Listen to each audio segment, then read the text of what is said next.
Can you connect a Cardo to a GoPro? The short answer is yes. Your first step to doing this would be to simply turn on the Cardo device. So power on your Cardo headset and enable the Bluetooth pairing mode.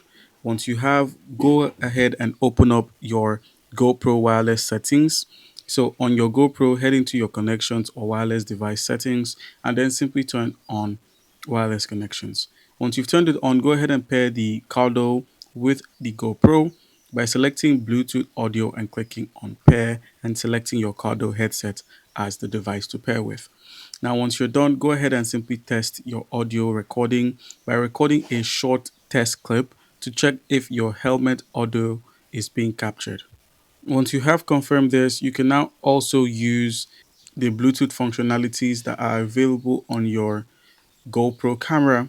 You do need to note that all GoPro models support Bluetooth audio directly, but some only support wireless remotes or earbuds. Nothing too crazy. All right.